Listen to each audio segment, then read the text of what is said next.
प्रेमाने बोला धन निरंकार जी एवं रामकृष्ण हरी।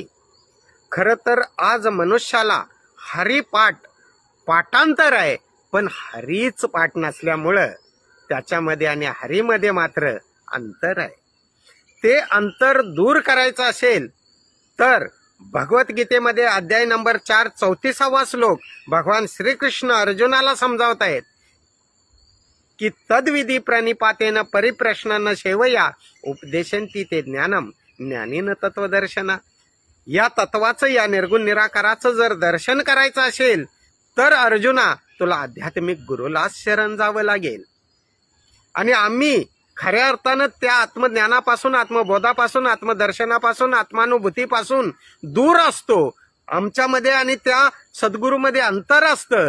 त्यामुळे आम्हाला खऱ्या अर्थानं मायापतीची ओळख नसल्यामुळं आम्ही मायेला महत्व देतो आणि सहज मनुष्य म्हणतो की अरे कुठे देव आहे आणि कुणी बघितलाय।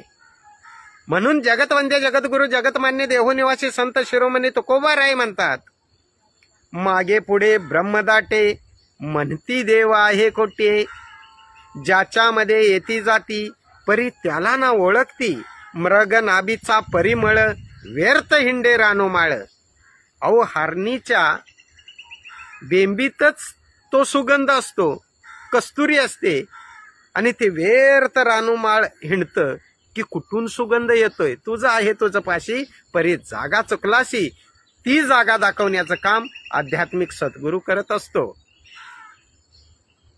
म्हणून तुकोबाराय म्हणतात, मृग नाभीचा परिमळ व्यर्थ हिंडे रानोमाळ, तुका म्हणे ऐशी भ्रांती देव असता नाही म्हणती।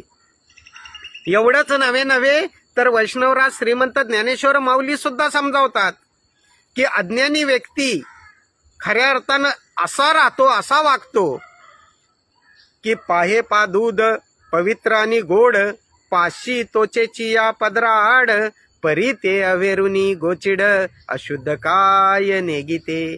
माऊली म्हणतात की ज्याप्रमाणे गायच्या काशीमध्ये गोचिड असते, ती अमृत न पिता दूध न पिता रक्तच पित असते, कारण तिच्या आणि त्या अमृताच्या मध्ये पातळ त्वचेचा पडदा असतो। त्यामुळे ती दूध प्राशन करू शकत नाही, अमृत प्राशन करू शकत नाही, तर ते अशुद्ध असं रक्तच पित असते। तद्वतच अज्ञानी मनुष्य त्याच्यामध्ये आणि ईश्वराच्या मध्ये अज्ञानाचा, अंधाराचा पडदा असतो, आणि त्यामुळे मायापतीला न बसता न पुसता, या मायापतीला न जाणता तो या मायेला सत्य मानून बसतो। याच्यावरून एक उदाहरण आठवलं की एक गृहिणी सर्वांना सांगत होती, बघा ना माझ्या मालकानं नथ आणले, बघा ना माझ्या मालकानं नथ आणले, बघा ना माझ्या मालकानं नथ आणले। प्रत्येकाला सांगत होती, गावामध्ये सांगत होती, पाहुण्यांमध्ये सांगत होती। आणि एक दिवशी रस्त्यानं जाता जाता संत कबीरजी भेटले, आणि ती गृहिणी संत कबीरजींना सुद्धा म्हटली की महाराज देखिए मेरे मालिक ने नथ लाई है, देखिए मेरे मालिक ने नथ लाई है।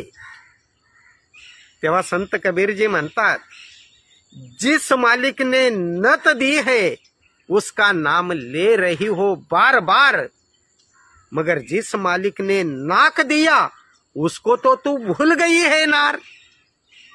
म्हणून मी नेहमी म्हणतो, आने की बाट कौन, जाने का घाट कौन, ब्रह्म कौन, ब्रह्म का कपाट कौन, जीव कौन, शिव का रूप कौन, धरती कौन, धरती धराए कौन, बिन खंबे आकाश संभाले कौन, कौन में कौन समाया है, अरे इतनी बात पता नहीं तो काहे को नर्तन में आया है। प्रेमाने बोला धन निरंकार जी एवं रामकृष्ण हरी।